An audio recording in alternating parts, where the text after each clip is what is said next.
આજે આપણે વાત કરશું ધોરણ 12 ચેપ્ટર નંબર 6 વિદ્યુત ચુંબકીય પ્રેરણાની અંદર આપણી નેક્સ્ટ થિયરી એટલે કે આત્મ પ્રેરકત્વ,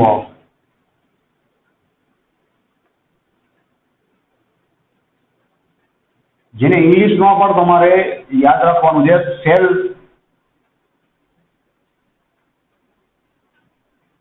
ઇન્ડક્ટન્સ. રેડી?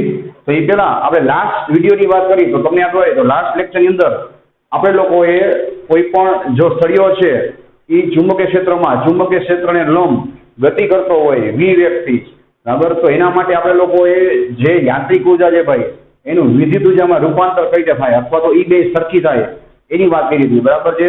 તો એમાં આપણે લોકોએ સૌથી પહેલા યાંત્રિક પાવરનું સૂત્ર ધોરણ 11 માંથી, બરાબર, પાવર P બરાબર F × V, એમાં આપણે F ની કિંમત મૂકી, બરાબર છે, અને એનું સૂત્ર બનાવ્યું હતું જેનો જવાબ હતો B² L² V²/R. પછી એ જ રીતે આપણે લોકોએ વિદ્યુત પાવરનું સૂત્ર મૂકી અને P બરાબર I × V, એમાં અલગ અલગ કિંમત મૂકી અને સૂત્ર બનાવ્યું હતું. તો આપણને ખબર પડી કે એનું સૂત્ર પણ B² L² V²/R જ આવે છે. એના ઉપરથી આપણે કીધું ભાઈ કે આ સાબિત થાય છે કે આપણે જે એના ઉપર યાંત્રિક કાર્ય કરીએ છીએ ભાઈ એ શું થાય છે, એની વિદ્યુત ઉર્જામાં રૂપાંતર થાય છે. અને છેલ્લે આપણે લોકોએ તમને યાદ હોય તો વિદ્યુત ભાર અને ફ્લક્સ વચ્ચેનો મોસ્ટ અહીંથી સંબંધ મેળવ્યો હતો, જેનું સૂત્ર હતું ΔQ બરાબર ΔΦ/R. એટલે એનો એકમ શું થાય વિદ્યુત ભારનો ફ્લક્સ ઉપરથી, તો કે વેબર પ્રતિ ઓહમ. બરાબર છે, જે મોસ્ટ અહીંથી સંબંધ હતો વિદ્યુત ભાર અને ફ્લક્સ વચ્ચેનો. બરાબર, ચલો હવે આપણે સ્ટાર્ટ કરવાનું છે ભાઈ આત્મ પ્રેરકત્વ અથવા તો સેલ્ફ ઇન્ડક્ટન્સ. પેલા પાનું નામ એવું કામ છે પણ આત્મ મતલબ પોતાની સાથે જોડાવવું, બરાબર છે. પ્રેરકત્વ એટલે તો આપણે પેલા લેક્ચરથી ભણતા આવી જઈએ એમાં શું થવું, પ્રેરિત થવું અથવા એમાં પેદા થવું અથવા એમાં ઉત્પન્ન થવું. તો એ પેલા આપણે બેઝિકની વાત કરી લઈએ ભાઈ. તો અહીંયા તમે લોકો પ્રેરકત્વની અંદર બે જાતની થિયરી શીખવાના છો, બરાબર છે ભાઈ. એક તમે શીખશો આત્મ પ્રેરકત્વ અને બીજું તમે શીખશો અન્યોન્ય પ્રેરકત્વ, બરાબર. આત્મ પ્રેરકત્વ એટલે શું થાય ભાઈ, એટલે ટૂંકમાં લખો છો સેલ્ફ ઇન્ડક્ટન્સ, અને અન્યોન્ય પ્રેરકત્વ એટલે શું થાય ભાઈ, મ્યુચ્યુઅલ ઇન્ડક્ટન્સ. જો ઘણીવાર તમે ઇંગ્લિશ સહેલું પડે, હવે અન્યોન્ય નામ ઉપરથી તમને કાંઈ નહીં સમજે કે શું કહેવા માંગે છે, એનું ઇંગ્લિશ વાંચો. મ્યુચ્યુઅલ શબ્દ બધા સાંભળવો જોઈએ. મ્યુચ્યુઅલ નો મતલબ શું થાય, બે લોકો વચ્ચે, સમજાય છે. અને સેલ્ફ નો મતલબ શું થાય, એક જ અથવા તો પોતાની સાથે, બરાબર. ચલો ભાઈ અમે આનું બેઝિક કહી દઉં. આત્મ પ્રેરકત્વમાં શું થશે ખબર છે, આપણે લોકો એક જ ગૂંચળું લેશું અથવા તો એક જ, સમજાય, કોઇલ લેશું અને એની અંદર આપણે લોકો જ્યારે પ્રેરકત્વ પેદા કરશું અથવા તો વિદ્યુત પ્રવાહમાં ઉત્પન્ન કરશું એને કહેશું આપણે આત્મ પ્રેરકત્વની ઘટના. અને અન્યોન્ય પ્રેરકત્વમાં આપણે શું કરશું ભાઈ, નામ એવું કામ છે અહીંયા આપણે લોકો સમજાય જોવું જોઈએ, બે ગૂંચળા લેશું અને એની વચ્ચે આપણે લોકો પ્રેરકત્વ ઉત્પન્ન કરશું, એટલા માટે આપણે એને કહીએ છીએ અન્યોન્ય અથવા તો એને કહેવાય મ્યુચ્યુઅલ. અહીંયા બે ગૂંચળાની વાત કરવાની છે, સમજાઈ ગયું. તો અહીંયા આપણે બે પ્રેરકત્વ ભણવાના છે, જેમાંથી આજના લેક્ચરમાં આપણે લોકો આત્મ પ્રેરકત્વ ભણશું, બરાબર છે. અને સિમ્પલ વાત છે ભાઈ, આપણને ખબર જ છે કે ભાઈ ગૂંચળામાંથી જ્યારે આપણે પ્રવાહ પસાર કરીએ છીએ, બરાબર છે, તો તમને ખ્યાલ છે ભાઈ કે પ્રવાહ પસાર કરવાથી ખાલી ચુંબકીય ક્ષેત્ર ઉત્પન્ન થાય. એ ચુંબકીય ક્ષેત્ર આમાં પોતાની સાથે, આત્મ મતલબ આમાં પોતાની સાથે, આમાં બાજુવાળા સાથે જોડાય, બરાબર છે. તો એના લીધે એમાં ઈએમએફ કે પ્રવાહ પ્રેરિત ન થાય. એની શરત શું છે ભાઈ કે આપણને ખબર છે આ પ્રવાહમાં શું થવો જોઈએ, ફેરફાર થવો જોઈએ સમય સાથે, બરાબર. એનો મતલબ કે તમને ખ્યાલ જ છે ભાઈ કે તમે લોકો શું કરશો ભાઈ, પ્રવાહમાં ફેરફાર કરશો, બરાબર, તો શું થશે, એની અંદર ફ્લક્સ પેદા થશે, બરાબર છે. અથવા તમે ઊંધું લખી શકો છો ભાઈ કે એમાં જે ફ્લક્સના ફેરફારનો દર છે એ શું છે ભાઈ, પ્રવાહના, બરાબર ને, ફેરફારના દર ઉપર આધાર રાખે છે. ભાઈ જેમ તમે સમય સાથે પ્રવાહમાં ફેરફાર કરશો એ પ્રમાણે સમય સાથે ફ્લક્સમાં ફેરફાર થશે. અને ફ્લક્સમાં ફેરફાર થાય તો અને તો જ શું થાય, ફેરાડેના નિયમ મુજબ એમાં ઈએમએફ અથવા તો પ્રવાહ પ્રેરિત થાય, જે તમને પેલા લેક્ચરથી ખબર છે. રેડી છે ભાઈ? તો ચલો આમાં ડીટી ઉડી જાય તો તમે એવું પણ કહી શકો કે નહીં, સાંભળો, ડીટી ઉડી જાય તો તમે એવું કહી શકો કે નહીં ડી ફાઈ ચલે છે ડીઆઈ અથવા તો ફાઈ ચલે જાય તો એકદમ કોમન સેન્સની વાત છે ભાઈ, આપણે પહેલા લેક્ચરથી ભણી જઈએ કે ભાઈ જેમ જેમ પ્રવાહમાં ફેરફાર થાય એમ ફ્લક્સ તમને વધારે ને વધારે મળે, બરાબર છે? તો ફાઈ ચલે છે આઈ, અને આ તો એક આટાની વાત થઈ, આવા એન આટા હોય, સમજાય છે? તો શું થાય, મને ટોટલ એન ફાઈ ફ્લક્સ મળે, એક આટાનું ફાઈ, તો એન આટાનું કેટલું થાય, એન ફાઈ. તો ઓબ્વિયસ વાત છે ભાઈ, શું થશે, એમાંથી વહેતા પ્રવાહના સમપ્રમાણમાં હશે, બરાબર? તો આટલું બેઝિક છે, એ બુકમાં પહેલા શરૂઆતમાં ઇન્ટ્રોડક્શનમાં આપેલું છે, એટલું ખાસ ટીક કરી લેજો, બરાબર છે? અને અમુક પોઈન્ટ છે એ જ્યારે હું હાથમાં બ્રેકઅપ કરાવીશ ભાઈ ત્યારે તમને સમજાવીશ, એટલે ખાસ એક સલાહ આપવાની ભાઈ, અહીંયા આપણે ટેક્સ્ટ બુકનું પછી એ જે એક્સ્ટ્રા છે, બરાબર, જેવું તમને દર્પણની નોટ મોકલાવો એમાં પણ એનું પણ ખાસ ફેરબુકમાં લખી લેજો એનું, અને એરોલેસ માપેલું છે એટલે કે જીનીટનું પણ બધું કવર કરી લેશું, કારણ કે ટેક્સ્ટ બુકમાં બીજું તો ઠીક છે, આની એક ખાલી ફિગર પણ દોરીને આપેલી નથી, બરાબર, એનસીઆરટીમાં. એટલે જેટલા પોઈન્ટ આપણે અહીંયા વાત કરી એના બધા પોઈન્ટ એનસીઆરટીના તો કવર થઈ જ જશે, એટલે ઓન ધ સ્પોટ બધા પોઈન્ટ ટીક કરી લેજો, બરાબર? અને જે એ સિવાયનું એક્સ્ટ્રા કરવામાં આવે એમાં પણ તમે લોકો ધ્યાન રાખજો, જે તમને જીટમાં કામ આવશે. બધી માહિતી પૂરેપૂરી એનસીઆરટીમાં આપેલી નથી, તો અમુક પોઈન્ટ છે જે સ્ટાર્ટિંગમાં આપેલા છે ભાઈ, આપણે વચ્ચે ડિસ્કસ કરશું, બાકી એ રીતે તમારે બરાબર લાઈનમાં લેવાનું આવશે, એને ખાસ ધ્યાનમાં રાખવું. ચલો આ સમજાઈ ગયું ભાઈ, હવે આપણે આગળ વધી. તો ચલો ભાઈ, આપણે લોકો બે પ્રેરકત્વ છે એમાંથી પહેલું સ્ટાર્ટ કરી જઈએ, આત્મ પ્રેરકત્વ. એકદમ સ્ટેપ બાય આપણે આગળ વધશું. બુકમાં ડાયરેક્ટ બધું આપેલું હોય એ તમને ઓન ધ સ્પોટ નહીં સમજાઈ જાય, એની તમારે પ્રોસેસ સમજવી પડશે, બરાબર છે? ચલો ભાઈ, સિમ્પલ વાત છે કે આપણે લોકો આત્મ પ્રેરકત્વની અંદર મેં તમને હમણાં શીખવાડ્યું એ પ્રમાણે એક ગુજરું ડ્રો કરશું, બરાબર? ચલો હવે આને આપણે પ્રવાહ આપવા માટે શું કરી ભાઈ, એક બેટરી, બરાબર છે ને, રિયોસ્ટેટ સાથે આપણે એને કનેક્ટ કરી. રિયોસ્ટેટ સાથે શું કામ ભાઈ? કારણ કે આપણે પ્રવાહમાં ફેરફાર કરવો હોય તો સહેલું પડે, બરાબર ને? પછી એને આપણે શું કરશું ભાઈ, બેટરી સાથે કનેક્ટ કરશું. અહીંયા શું હશે, એક સ્વિચ હશે, રેડી? આ થઈ ગઈ તમારી સર્કિટ પૂરી. ચલો ભાઈ, હવે આમાંથી પ્રવાહ પસાર થશે, જોવું જોઈએ. એટલે ઓબ્વિયસ વાત છે કે ગુજરાતમાં શું થશે ભાઈ, ચુંબકીય ચુંબકીય ક્ષેત્ર પ્રેરિત થશે આ રીતે, બરાબર છે?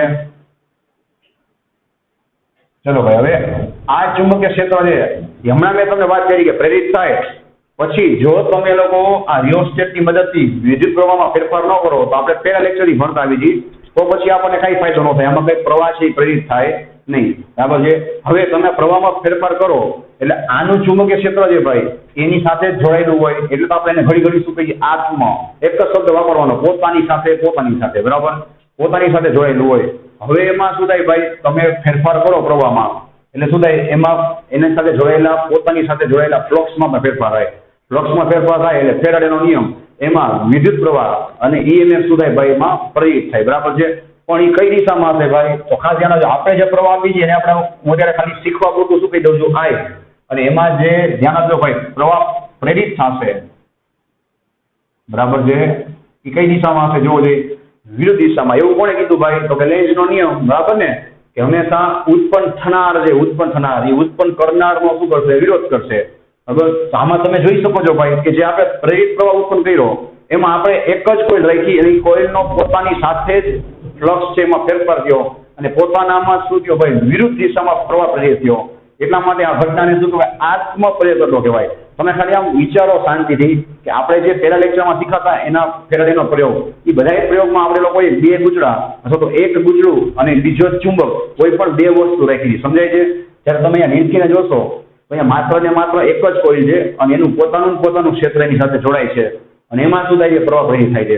તો આખું જે હું બોલ્યો, હવે એ વસ્તુ તમને મસ્ત રીતે લખી આપું છું, બરાબર છે? શોર્ટમાં અને સ્માર્ટ રીતે. ભવિષ્યમાં ક્યારેક ભૂલાઈ જાય તો તમે વાંચશો તો તમને ઈઝી પડશે, રેડી? ચલો ભાઈ, આખી પ્રોસેસ લખી દઈએ, આખી વાર્તા જ છે, જોવો જોઈએ. શું લખશો ભાઈ, કે ગુચડામાં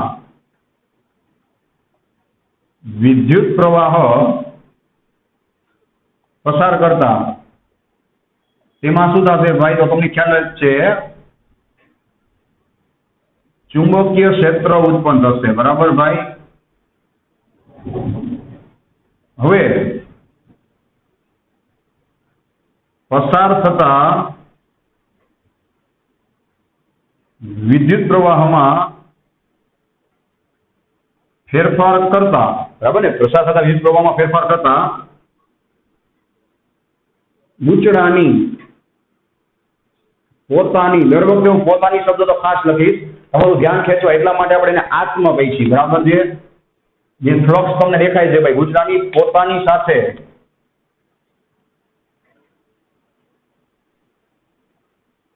સંકળાયેલા ફ્લક્સમાં શું થશે ભાઈ? ફેરફાર થશે. રેડી છે? અને ચલો ભાઈ, આપણે દર વખતે કહીએ છીએ કે ફ્લક્સમાં ફેરફાર થાય તો શું થાય? એમાં ઈએમએફ ઉત્પન્ન થાય, બરાબર?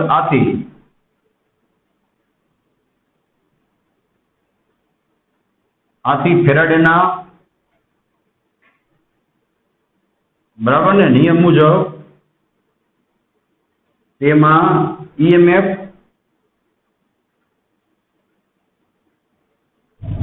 પ્રેરિત થશે, બરાબર છે? તેમાં ઈએમએફ પ્રેરિત થશે અને બસ આ ઘટનાને શું કહેવાય ભાઈ? તો તેની પોતાની સાથે, આમાં પણ આપણે ઓડું કરી નાખીએ, બરાબર ને ભાઈ? મુજબ તેની પોતાની અંદર, બરાબર છે ભાઈ? જો ઈએમએફ પ્રેરિત થશે, બરાબર ને? આ ઘટનાને શું કહેવાય? તો કે ભાઈ આ ઘટનાને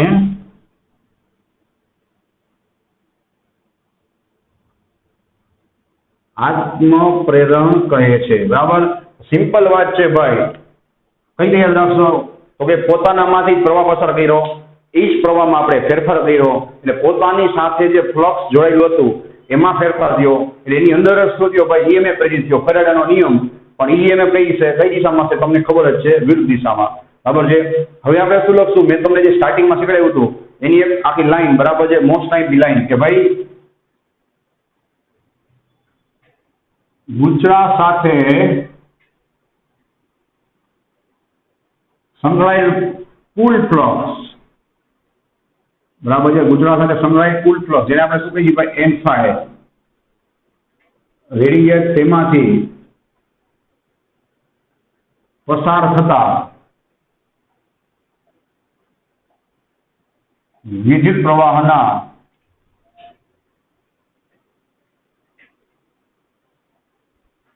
સમપ્રમાણમાં હશે. આ બધું પછી ટેક્સ્ટ બુકમાં પરફેક્ટ નથી આપ્યું, બરાબર? જેના વગર તમે આખી વસ્તુ સમજી જ ના શકો. એટલે આપણે આ રીતે વ્યવસ્થિત લખશું. આ એનું મેઇન સ્ટેટમેન્ટ છે, બરાબર ને ભાઈ? એની સાથે કેટલું ફ્લક્સ સંગ્રહશે એ કોના ઉપર આધાર રાખશે ભાઈ? વિદ્યુત પ્રવાહના સમપ્રમાણ ઉપર. કે ભાઈ વિદ્યુત પ્રવાહ તમે વધારશો તો હજી શું થશે? વધારે ને વધારે ફ્લક્સ ઉત્પન્ન થશે. તો હું શું લખી શકું ભાઈ? જો N5 ચલે છે, આ લખી શકું. સિમ્પલ વાત છે, N5 ચલે જાય. હવે ધ્યાન રાખજો ભાઈ, અહીંયા આપણે લોકો આત્મપ્રેરકત્વને લોન્ચ કરવા જઈ રહ્યા છીએ, બરાબર? એને ઇન્ટ્રોડ્યુસ કરવા જઈ રહ્યા છીએ. ચલો, દર વખતે આપણે બોલીએ છીએ કે ભાઈ આ સમપ્રમાણ નીકળી જાય, સમપ્રમાણ કાઢી તો અચળાંક મૂકવો પડે કે નહીં? અહીંયા જે આપણે અચળાંક મૂકશું એને આપણે કહીશું L. આ જ આપણો કોણ છે ભાઈ? આત્મપ્રેરકત્વ, બરાબર છે? L × I. માટે L ને આપણે કરતા બનાવશું. તમને શું મળશે? જોવો જોઈએ, N5 ના છેદમાં I. મોસ્ટ ટાઈમ સૂત્ર યાદ રાખજો ભાઈ, MCQ માં ફૂલ કામ આવશે, ફરજિયાત યાદ રાખવાનું છે. જેની શું થશે? L બરાબર N5/I. આને આપણે યાદ રાખશું ભાઈ આ રીતે, નાના ફઈ. શું યાદ રાખશું? કેમ? તો કે નાના મતલબ શું થશે? N. ફઈ, ફ એટલે શું થશે ભાઈ? ફાઈ. ને I મતલબ ફાઈ. એ રીતે યાદ રાખવાનું, બરાબર છે? શું થશે? છેદમાં I. ચોખ્ખું દેખાય છે ભાઈ. આમાં મેં જેટલું લખ્યું છે ને એ આ સૂત્રમાં હું તમને સાબિત કરી દઉં. જો એક જ સેકન્ડમાં. ગુચરાના આટાઓમાંથી હું વિદ્યુત પ્રવાહ પસાર કરું, તેમાં જે ફ્લક્સ ઉત્પન્ન થાય એ કેટલું થાય છે? એ કોના પર આધાર રાખશે ભાઈ? એના ઇન્ડક્ટન્સ અથવા તો આત્મપ્રેરકત્વ પર આધાર રાખશે, બરાબર? તો જ્યાં આપણે શું લખશું ભાઈ? જ્યાં L બરાબર શું થાય? ખાસ ધ્યાન આપજો ભાઈ, L છે આત્મપ્રેરણનો અચળાંક છે. ભાઈ ચોખ્ખું દેખાય છે ને? સમપ્રમાણ કાઢ્યું એટલે કે અચળાંક મૂક્યો છે. આ L છે એ શું? આત્મપ્રેરણનો અચળાંક છે. એને તમે બીજું શું કહી શકો છો? આમાં જોઈ બોલો જોઈએ. તો કે એકમ પ્રવાહ દીઠ ગુચરા સાથે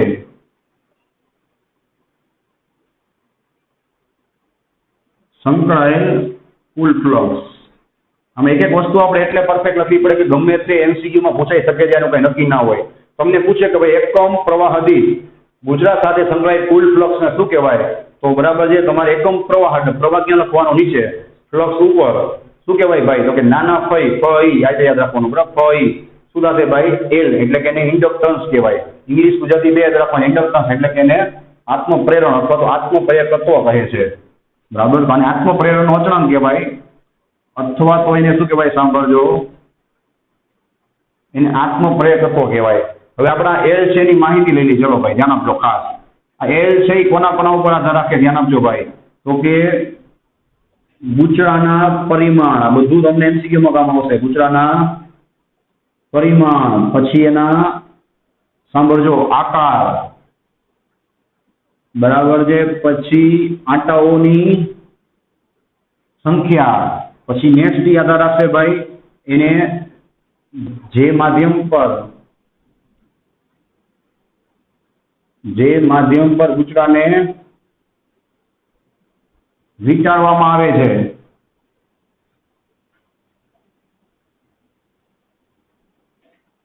તે માધ્યમની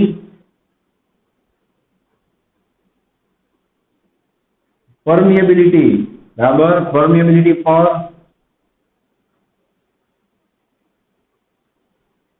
આધાર રાખે છે. સાંભળજો ભાઈ, પરમિએબિલિટી તમે લોકો ચેપ્ટર નંબર 4 અથવા તો 5 માં ભણશો. એની બેઝિક માહિતી આપી દઉં ભાઈ. નામ એવું કામ છે પરમિએબિલિટી. એની અંદર અત્યારે પૂરતું શોર્ટમાં તમને સમજાવી દઉં, મસ્ત મજા આવી જશે. આમાં એક શબ્દ સંકળાયેલો છે પરમિટ. પરમિટ મતલબ કે ભાઈ તમે ગુચરાને દર વખતે સમજાય આ રીતે કોરે કોરું રાખશો એવું ન હોય ને. અહીંયા તો વચ્ચે શું છે હવા છે, બરાબર. ધારો કે તમે લોકો ગુચરાને કોઈ એક ખીલી, બરાબર છે, લોખંડની ખીલી હોય એના ઉપર તમે વીંટી નાખો ને ભાઈ, તો ઓટોમેટિક એનું જે આત્મપ્રેરકત્વ છે એ વધી જાય. શું કામ સાંભળજો, તો એનું જે આત્મપ્રેરકત્વ છે ને એ એની પરમિએબિલિટી ઉપર પણ આધાર રાખે. પરમિએબિલિટી કોને કહેવાય કે ચુંબકીય ક્ષેત્રને ધારણ કરવાની પરમિટ કેટલી આપે છે, હવે એને કેટલી પરમિશન આપે છે કે એમાં કેટલું ચુંબકીય ક્ષેત્ર પોતે પસાર થવા દેશે તો તેની સાથે સંકળાવા કે જોડાવા દેશે. રેડી. તો માધ્યમ ઉપર પણ આધાર રાખશે. બરાબર છે. બીજું મેં તમને કીધું એના પરિમાણ ઉપર, આકાર, સંખ્યા ઉપર, આ બધા ઉપર આધાર રાખશે. રેડી. આપણે એનું ઉદાહરણ લઈ લઈએ. જોવો જોઈએ કે તમે સિમ્પલ વાત છે ભાઈ, નરમ લોખંડ હોય જે તમે ચેપ્ટર 5 ની અંદર ભણશો જ, બરાબર છે. અહીંયા આપણે બધું ડિસ્કસ કરી લેશું. હવે નરમ લોખંડ છે એના ઉપર તમે લોકો ગુચરું વીંટો, ખ્યાલ આવે ભાઈ. નરમ લોખંડની ઉપર જો તમે ગુચરું વીંટી અને આ જ પ્રોસેસ કરો તો શું થાય એની આપણે વાત કરી. બરાબર. જુઓ જોઈએ,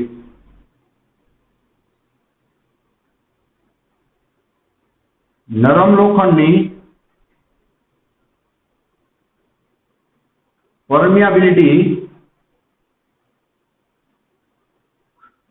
વધુ હોવાથી આત્મપ્રેરકત્વ વધુ મળશે. બરાબર છે ભાઈ. તો તમે જોઈ શકો છો કે ભાઈ આત્મપ્રેરકત્વ એનો મતલબ વચ્ચે કયું માધ્યમ છે એના ઉપર આધાર રાખે. બરાબર. હવા છે કે નરમ લોખંડ છે, નરમ લોખંડમાં પણ બીજા તમે મટીરિયલ મૂકી શકો છો તો એ પ્રમાણે શું થાય એમાં આત્મપ્રેરકત્વ ઉત્પન્ન થાય. બરાબર છે. ચલો ભાઈ, હજી એક મોસ્ટ ટાઈમની પોઈન્ટની વાત કરી આમાં કે હવે આ આત્મપ્રેરકત્વ છે એ શેના ઉપર આધાર નથી રાખતું. આ પોઈન્ટ છે તમારે ટેક્સ્ટ બુકમાંથી આપો, ખાસ ધ્યાનથી સમજજો, આ એમસીક્યુમાં કામ આવશે. બરાબર છે કે આત્મપ્રેરકત્વ એ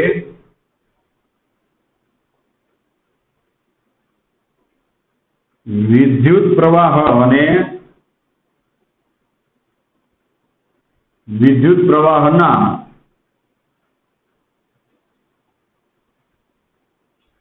ફેરફાર પર આધાર રાખતું નથી. બરાબર. આમાં છેતરાઈ ના જતા ભાઈ. મોટા ભાગના સ્ટુડન્ટ અહીંયા છેતરાઈ જાય છે. અહીંયા આઈ જોઈ અને પેલા જ ટીક કરી નાખશે કે ભાઈ પ્રવાહ ઉપર આધાર રાખે છે. તો ખાસ ધ્યાન રાખજો, આ પ્રાયોગિક પરિણામ છે. બરાબર. આત્મપ્રેરકત્વ અચળાંકની વાત છે ભાઈ. એ વિદ્યુત પ્રવાહ અને એના ફેરફાર એકઈ ઉપર આધાર રાખતું નથી. બરાબર છે. એ આ બધી વસ્તુ પર આધાર રાખશે કે ભાઈ કયા ગુચરાનું આત્મપ્રેરકત્વ વધારે છે કે ઓછું. એ કેના ઉપર આધાર રાખશે તો કે ગુચરાના તમારે પરિમાણ જોવાના, સમજાય, એની સંખ્યા જોવાની, આટાની, એ શેના ઉપર વિચારેલું છે એ તમારે જોવાનું ભાઈ. એના ઉપર ડિપેન્ડ કરશે કે આનું આત્મપ્રેરકત્વ કેટલું વધારે હશે. અને જે ગુચરાનું આત્મપ્રેરકત્વ વધારે હશે એમાં વધારે ને વધારે ફ્લક્સ શું થશે, સંકળાશે. તમે મારો ભાઈ વધારે ફ્લક્સ ઉત્પન્ન કરો એનાથી કઈ ફરક ન પડે. એની સાથે કેટલું વધારે ફ્લક્સ જોડાય છે એ કેટલું એને પરમિટ આપે છે, એને કેટલું લેવા માટે તૈયાર છે, સમજાય, કેટલું સક્ષમ છે એના ઉપર આધાર રાખશે કે એનું આત્મપ્રેરકત્વ કેટલું હોય અને એમાં ઈએમએફ કે પ્રવાહ કેટલો પ્રેરિત થશે વધારે ને વધારે. સમજાઈ ગયું. તો આના ઉપર આધાર રાખતો નથી. આ પ્રાયોગિક પરિણામ છે, ખાસ નોંધી લેજો. બરાબર. તો આ ગુણધર્મ ઉપર તમે શું કહી શકો ભાઈ, આવું જોઈને કે આ જ વસ્તુ કેપેસિટર સાથે સુસંગતતા ધરાવે છે. હવે જે હું બોલું છું ને એ પાછું તમારી ટેક્સ્ટ બુકમાં પહેલા આપ્યું છે. હવે મારે તમને ત્યારે કેમ સમજાવું તમે કહો જોઈએ. તો હવે એ વસ્તુને આપણે કવર કરીએ. તમારે તો જે બોલું છું એ બધું ટીક કરવાથી મતલબ છે. અગર તમારો કન્સેપ્ટ છે કે બાકી નહીં રહી જાય. તો તમારી ટેક્સ્ટ બુકમાં મેં જે શરૂઆતમાં ઇન્ટ્રોડક્શન આપ્યું ત્યારે આપેલું છે. જો જોઈએ શું તો કે ભાઈ આ જ વસ્તુ છે એ કેપેસિટરમાં લાગુ પડતી યાદ કરો જોઈએ. કેપેસિટર જેનું કેપેસિટન્સ શેના ઉપર રાખતું યાદ છે? ઓલી બે જે પ્લેટ હતી ચેપ્ટર નંબર 2 ઓલી જે બે પ્લેટ હતી એના પરિમાણ ઉપર, પછી એની વચ્ચે કયું માધ્યમ છે યાદ છે? એ ઓલા ડાય ઇલેક્ટ્રિકની વાત થતી. ડાય ઇલેક્ટ્રિક ઉપર આધાર રાખતું યાદ હોય તો સેમ વસ્તુ એના જેવી છે એવું કહેવા માંગે છે. તો એ હવે વસ્તુ તમે લોકો સ્ટાર્ટિંગમાં આવી ગઈ શીખ કરી લેજો. સમજાય છે? ખરેખર તમારે શીખવાની ક્યાં છે ભાઈ? અહીંયા. તો અહીંયા આપણે શું વાત કરીએ હજી તો એના આત્મપ્રેરકત્વની. હવે આમાંથી આપણે જમ્પ કરીને ક્યાં જશું ભાઈ? એના ઈએમએફ અથવા તેની સાબિતીને આગળ વધારશું. રેડી? ચલો ભાઈ હવે સાબિતીની વાત કરી. હમણાં મેં જે તમને મોસ્ટ ટાઈપિક ગોલ્ડન લાઈન કરાવી એને આપણે પાછી રિપીટ કરી. બરાબર? ત્યાંથી શરૂઆત કરવાની છે. લખશું નહીં, ખાલી સૂત્ર લખશું. હમણાં આપણે શું વાત થઈ ભાઈ? n5 ચલે છે i. ચલો પછી આપણે શું વાત થઈ કે તમે આ અચળાંક સમપ્રમાણ કાઢશો તો અચળાંક મૂકવો પડે કે નહીં? એ અચળાંક આપણે મૂક્યો તો l into i. હવે ધ્યાન રાખજો. હવે આપણે શું કરશું ભાઈ? બંને બાજુ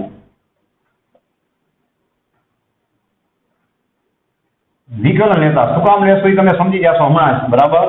ચલો ભાઈ બે બાજુ વિકલન લેશો. કોની સાપેક્ષમાં? તો કે સમય t સાપેક્ષમાં.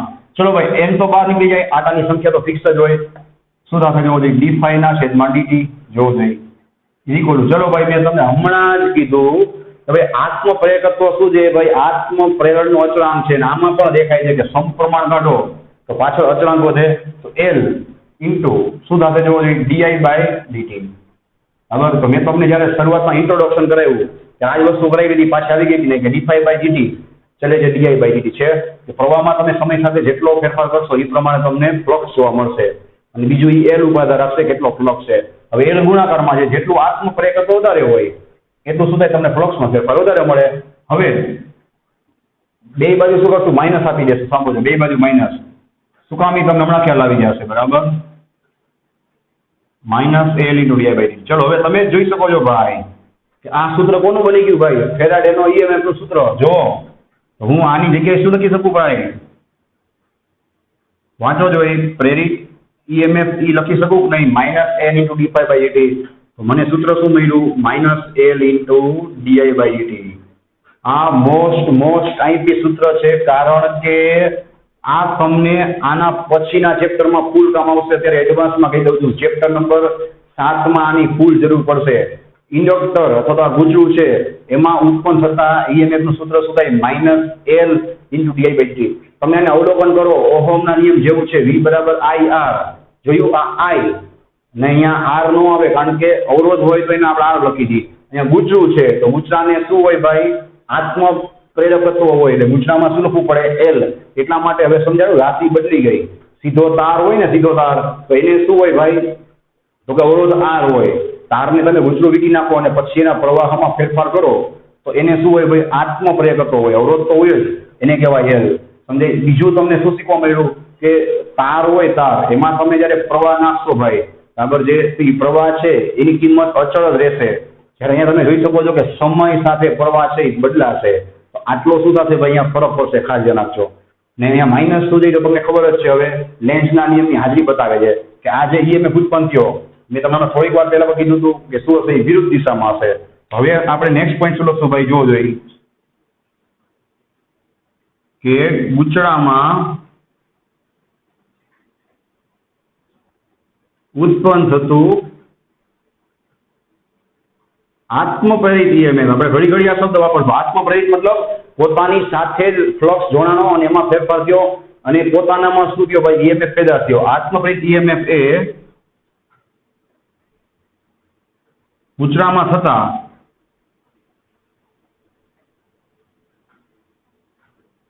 બરાબર ને પ્રવાહના ફેરફારનો શું કરે છે ભાઈ? વિરોધ કરશે. જે આપણે લોકો હવે ઘણી થાય કે લેન્ઝનો નિયમ મેં કીધું હતું ને, યાદ છે? દીકરો બાપનો વિરોધ કરે કે આજે ઈએમએફ ઉત્પન્ન થયું એટલે કે એનો દીકરો એને શું કર્યું ભાઈ? ઉત્પન્ન કરનાર કોણ છે ભાઈ? પ્રવાહમાં થતો ફેરફાર. પ્રવાહમાં ફેરફાર થયો તો ઈએમએફ ઉત્પન્ન થયું. એનો શું કરશે ભાઈ? વિરોધ કરશે. હવે ખાસ ધ્યાન જો ભાઈ, આ ઈએમએફ ને ધ્યાન આપજો ભાઈ, બેક ઈએમએફ કહે છે. આ બધા પોઈન્ટ તમારી ટેક્સ્ટબુકમાં આપેલા નહીં હોય, ધ્યાન રાખજો ભાઈ. પરીક્ષામાં એમસીક્યુમાં કામ આવશે. આ ઈએમએફ ને શું કહેવાય? બેક ઈએમએફ કહેવાય. નામ એવું કામ છે. બેક મતલબ એ વિરુદ્ધ દિશામાં ઉત્પન્ન થાય છે. આપણે જે આપી છીએ એની, જે મેં તમને દોરીને બતાવ્યું હતું, બરાબર છે ને? આને શું કહેવાય ભાઈ? બેક ઈએમએફ કહેવાય. હવે આ સૂત્ર ઉપરથી આપણે બધી એની બેઝિક વાત કરી, બધાય એના એકમોની એની, બરાબર છે? ચલો ભાઈ ધ્યાન આપજો. આ સૂત્રને હું સામેની બાજુ લખું ફરીથી, માટે E બરાબર -L ઇન્ટુ di/dt. ચલો ભાઈ, હવે આપણે અલગ અલગ વ્યાખ્યાઓની વાત કરશું, બરાબર? કે ભાઈ જો di/dt ઇઝ ઇક્વલ ટુ શું થાય? 1 એમ્પિયર પ્રતિ સેકન્ડ. જોઈ લખવાનું છે, કઈ ગોખવાનું નથી, બરાબર? એમ્પિયર પ્રતિ સેકન્ડ. કે ભાઈ હું 1 સેકન્ડમાં 1 એમ્પિયરનો ફેરફાર કરું. સાંભળો, 1 સેકન્ડમાં 1 એમ્પિયરનો જો ફેરફાર કરું, બરાબર, તો શું થાય? તો ભાઈ મારો ભાઈ, તમે અહીંયા di/dt છે એને 1 લઈ લેશો તો તમને E બરાબર શું મળશે? જો -L મળશે. એટલે E બરાબર શું મળશે? -L. આના ઉપરથી હું આત્મપ્રેરિત ઈએમએફ ની અથવા આત્મપ્રેરકત્વની વ્યાખ્યા લખું છું. જો જે દેખાય છે એમાંથી, બરાબર? ગૂંચળામાં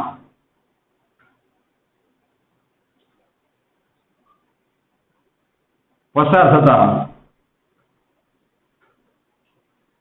વિદ્યુત પ્રવાહના ફેરફારનો દર, એક શબ્દ પકડો ભાઈ, ગોખવાનું નથી.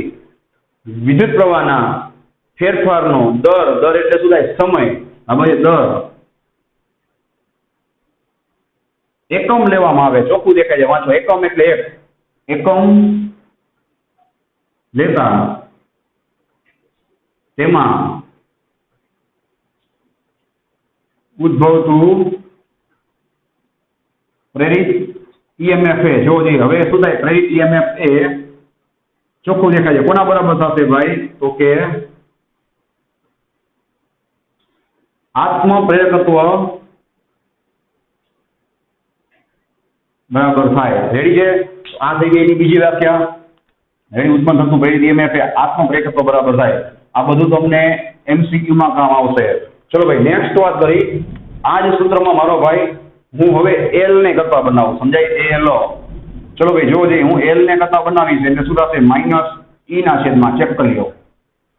માઇનસ આના બધું L ને કરતા બનાવું છું. E ના છેદમાં di/dt ક્યાં આવી જશે? આખું છેદમાં. શું થશે? જો di/dt. રેડી છે? તો આના ઉપરથી આપણે આત્મપ્રેરકત્વની બીજી વ્યાખ્યા બનાવી. જોવો જોઈએ, ખાસ જોતા જજો ભાઈ. જો ગૂંચળામાં 1 એમ્પિયર પ્રતિ સેકન્ડનો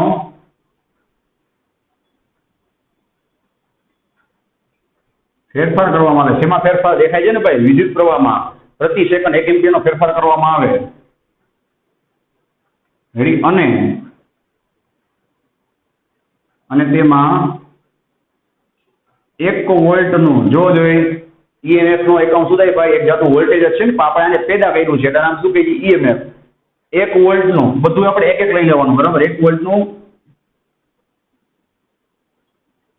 ઈએમએફ પ્રેરિત થાય, બરાબર? ઈએમએફ પ્રેરિત થાય તો ગૂંચળાનો ઇન્ડક્ટન્સ, ધ્યાન આપજો ભાઈ. ગૂંચળાનો ઇન્ડક્ટન્સ મતલબ L, અથવા એને કહેવાય આત્મપ્રેરકત્વ, બરાબર? L એ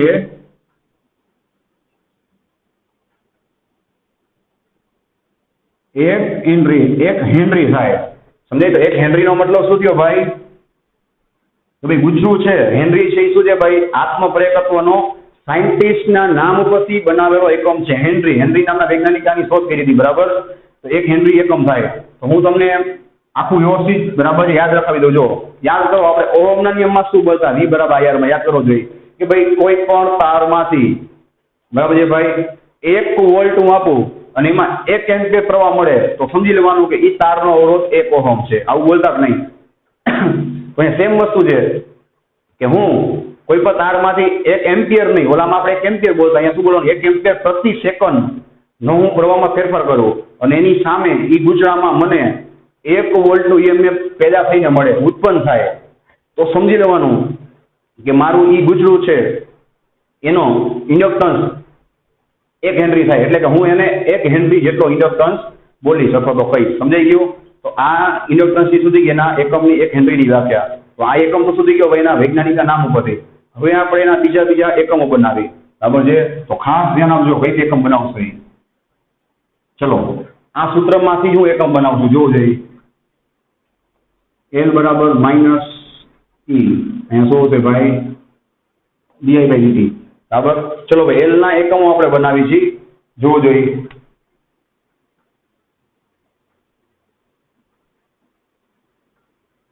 L ના એકમો બરાબર શું થશે ભાઈ વોલ્ટ દેખાય EMF એટલે શું થાય વોલ્ટ di/dt એટલે શું થાય એમ્પિયર પ્રતિ સેકન્ડ. જોવો જોઈએ di/dt એમ્પિયર પ્રતિ સેકન્ડ.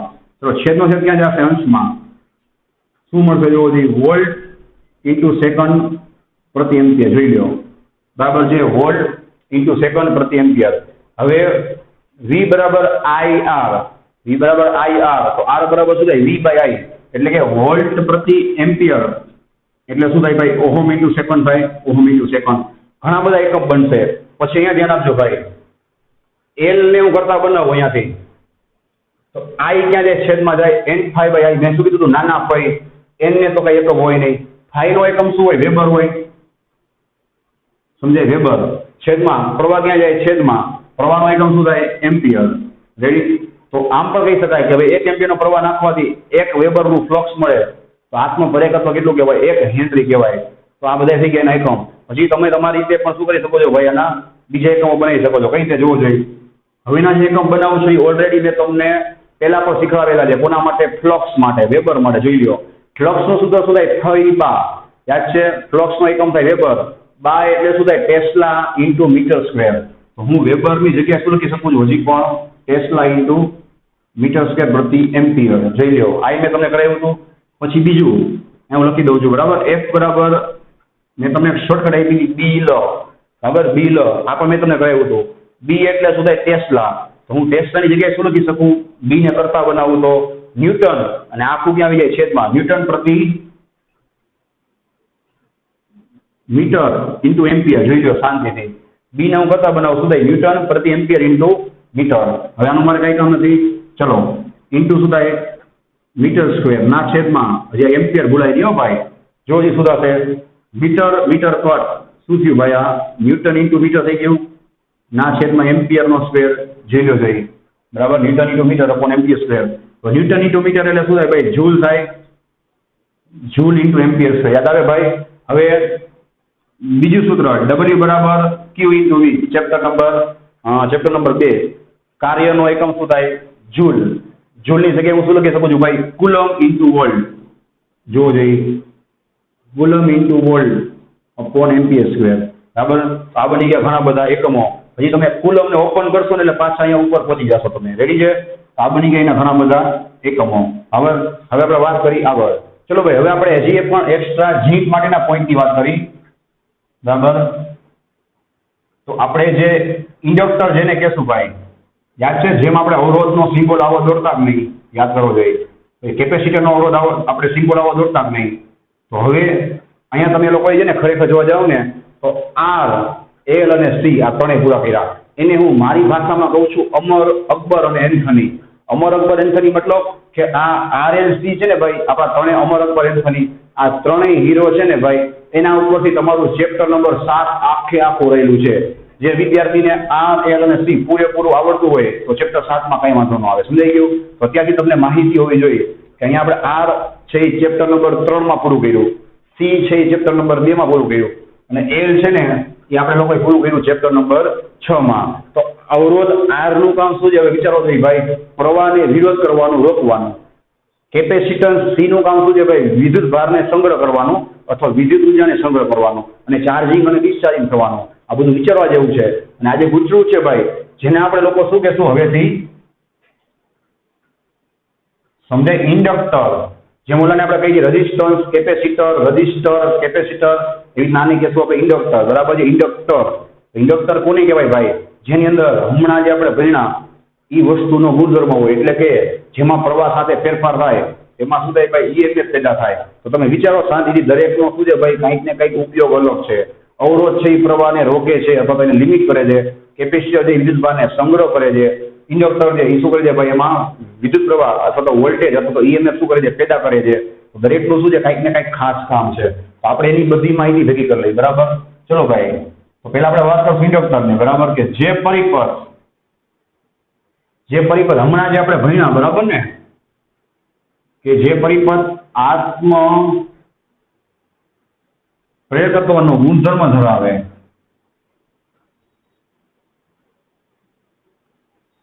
બરાબર ને, તેને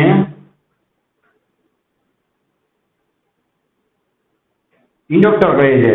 બરાબર છે ભાઈ. હવે તમને ખબર છે ગુચરાને ઇન્ડક્ટર કહેવાય, પછી એને કોઇલ કહેવાય,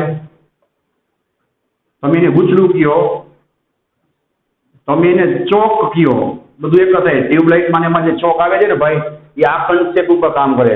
તો આ બધા નામ પર તમને ક્યાંક ને ક્યાંક કામ આવી જશે. રેડી? કરીને ચોક પણ કહેવાય, ગુચડું કહેવાય, કોઇલ કહેવાય અથવા ઇન્ડક્ટર કહેવાય. આ બધી માહિતી તમારી પાસે હોવી જોઈએ, તો તમારું કામ ક્યાંય અટકે નહીં. બરાબર, જીનિસની અંદર. ચલો, આ સમજાઈ ગયું. હવે આપણે આગળ વાત કરીએ. ચલો, નેક્સ્ટ પોઈન્ટ. તો ભાઈ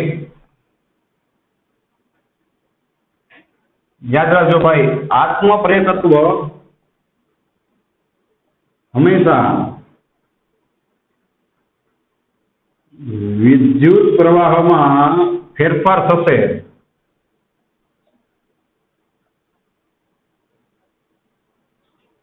તો જ ઉત્પન્ન થશે. બરાબર છે.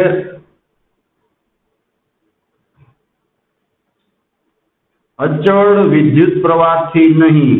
સાંભળજો ભાઈ, આત્મ પ્રેરકત્વ એવો ગુણધર્મ છે કે જે વિદ્યુત પ્રવાહમાં ફેરફાર કરો ને તો જ ઉત્પન્ન થાય. જોજો ભાઈ, આ બધું પૂછાઈ શકે છે. અચળ પ્રવાહ પસાર કરવાથી આત્મ પ્રેરકત્વ નામનો ગુણધર્મ આ ગુચરામાં પેદા ના થાય. તમે એક ધારો પ્રવાહ પસાર કરો ને તો આ ગુચરું ખાલી ચુંબકનું કામ કરે, એમાં ચુંબકીય ક્ષેત્ર ઉત્પન્ન થાય. પછી તમે એમાં ફેરફાર કરો તો ફ્લક્સમાં ફેરફાર થાય. પછી ફેરાડે કીધું એમાં ઈએમએફ પ્રેરિત થાય, એમાં પ્રવાહ પેદા થાય જે વિરુદ્ધ દિશામાં હોય, અને તો એ ઘટનાને શું કહેવાય? આત્મ પ્રેરકત્વ કહેવાય. તો ભાઈ પ્રવાહ પસાર થવાથી આત્મ પ્રેરકત્વ કોઈ ઉત્પન્ન થતું નથી. બહુ વિચારવા જેવું છે, સમજવા જેવું છે. બરાબર, એમાં ફેરફાર કરો તો જ આત્મ પ્રેરકત્વ નામનો ગુણધર્મ એમાં પેદા થાય. અને જે શું કરે એ તમે હમણાં જ ભણ્યા, જે વિરુદ્ધ દિશામાં શું કરશે ઈએમએફ પેદા કરશે. નેક્સ્ટ વાત,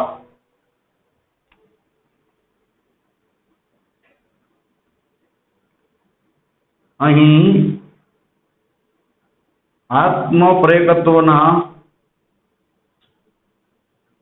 બરાબર ને ગુણધર્મને લીધે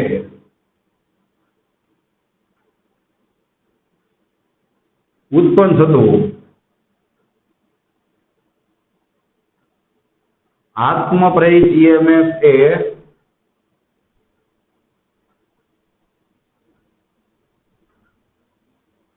પ્રવાહ કે ફ્લક્સના ફેરફારનો શું કરે છે ભાઈ? વિરોધ કરે છે. આ આપણે ઘણી થાક્યા છે. બરાબર, એટલી વાર આવે છે. શું? તો કે લેન્ઝનો નિયમ. હવે એક શબ્દ પકડીને રાખો, ખાલી ફેરફારનો વિરોધ. આના પછી હું તમને નવી વસ્તુ શીખવાડું છું. યાદ કરો ભાઈ, ધોરણ નંબર 11, ચેપ્ટર નંબર 5, બરાબર છે, જડત્વ. જડત્વની અંદર તો તમે એક જ શબ્દ લખતા, ફેરફારનો વિરોધ. યાદ કરો, ત્યાં જડત્વ શું કરતું પદાર્થનું? કે તમે એ સ્થિર હોય તો એ શું કરે ભાઈ? સ્થિર રહેવાની ટ્રાય કરે, પોતે ગતિમાં આવવાની ટ્રાય ના કરે. ગતિમાં હોય તો એ શું કરશે ભાઈ? ગતિમાં જ રહેશે. એટલે કે જે પોતાની સિચ્યુએશન છે, પરિસ્થિતિ છે, એને જાળવી રાખશે. હવે કઈ સમજાય ભાઈ? ત્યાં પણ આપણે બોલતા કે જડત્વ પદાર્થમાં ક્યારે ઉત્પન્ન થાય? તમે એના ઉપર બળ આપશો, આગળ કોઈ એમાં ઉત્પન્ન થશે, તમે એને રોકવાની ટ્રાય કરશો, આગળ જે ગતિમાં હશે એમાં ગતિ જડત્વ હશે. એ પદાર્થ સ્થિર હશે અને તમે એને ગતિમાં લાવવાની ટ્રાય કરશો, તેમાં શું થશે? સ્થિત જડત્વ ઉત્પન્ન થશે, જે એને પોતાની જાતને ગતિમાં લઈ આવવા દેશે નહીં. તો મેં તમને કેટલા દિવસથી શીખવાડેલું છે ભાઈ કે આત્મ પ્રેરકત્વ અથવા તો લેન્ઝનો નિયમ એ શું કરે? હંમેશા ફેરફારનો વિરોધ કરે. ફેરફારનો વિરોધ મતલબ આના ઉપરથી હું એક બે પોઈન્ટ મોસ્ટ ટાઈમથી લખું છું, ધ્યાન રાખજો ભાઈ. ફેરફારનો વિરોધ મતલબ કે જે થતું હોય ને એના કરતાં ઊંધો ચાલે. એ તમે શીખવાડ્યું હતું. પ્રવાહ વધારો ને તમે, એ શું કરે? વિરુદ્ધ દિશામાં પ્રવાહને ઉત્પન્ન કરી અને પ્રવાહને ઘટાડશે. પ્રવાહ ઘટતો હોય તો શું થશે ભાઈ? એને વધારવાની ટ્રાય કરશે. હવે આપણે એની વાત કરશું. હવે શું લખશું ભાઈ આપણે?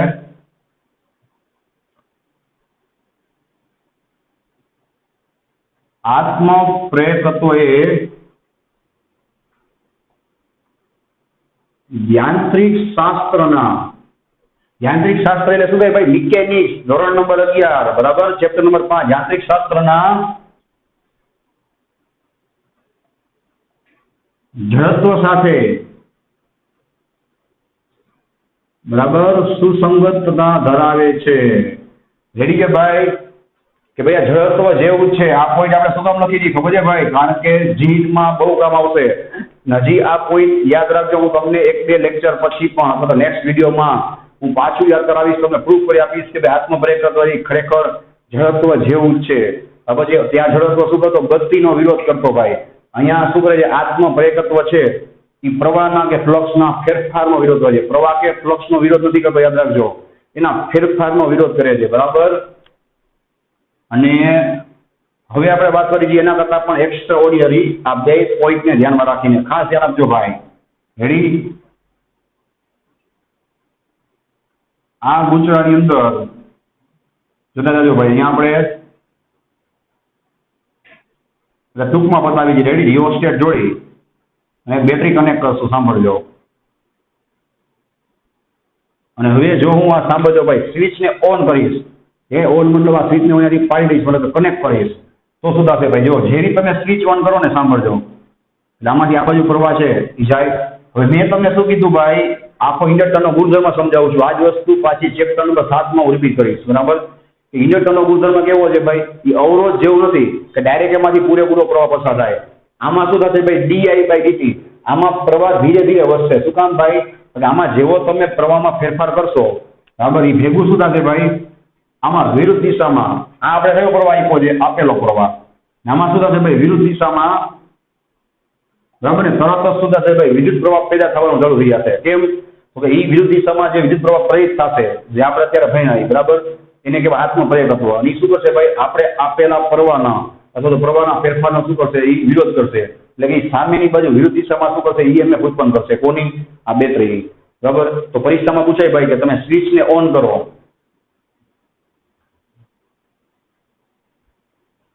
તો શું થાય? તો યાદ રાખજો ભાઈ, પ્રેરિત થતો પ્રવાહ ને આપણે આપેલો પ્રવાહ એ બે કેવા હોય? વિરુદ્ધ દિશામાં હોય. બરાબર? લખી આપું છું ભાઈ. પસાર થતો વિદ્યુત પ્રવાહ અને સમજાય પ્રેરિત પ્રવાહ, એ બે કેવા હોય? વિરુદ્ધ દિશામાં. ક્યારે? સ્વિચ ઓન કરો ત્યારે. અને એ શું કરશે ભાઈ? એનો વિરોધ કરશે કે ભાઈ હું પ્રવાહને વધવા દઈશ નહીં. હવે ખાસ ધ્યાન રાખજો ભાઈ.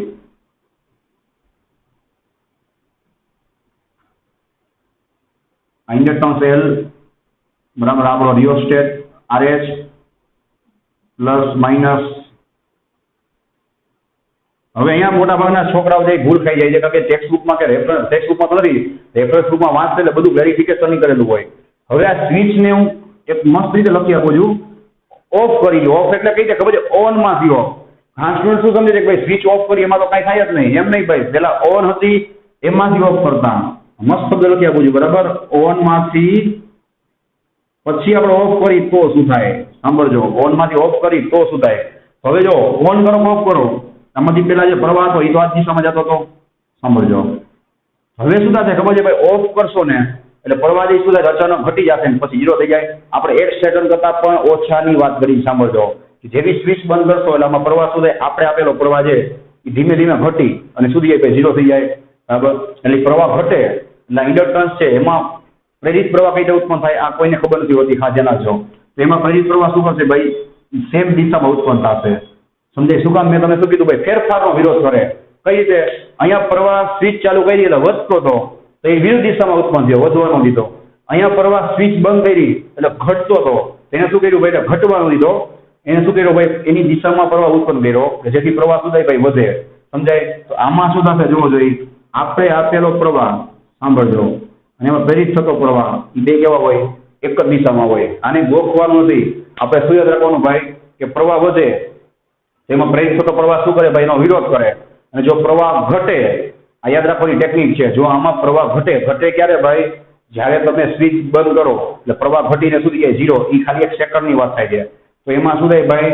આમાં જે પ્રેરિત થતો પ્રવાહ છે એનો શું કરશે? સપોર્ટ કરશે. સપોર્ટ મતલબ એ જ દિશામાં ઉત્પન્ન થશે અને એ કહેશે ભાઈ કે હું તને ઘટવા નહીં દઉં. અહીંયા વધતો છે તો એ શું કરશે? વિરુદ્ધ દિશામાં ઉત્પન્ન થશે અને એ શું કહેશે? હું તને વધવા નહીં દઉં.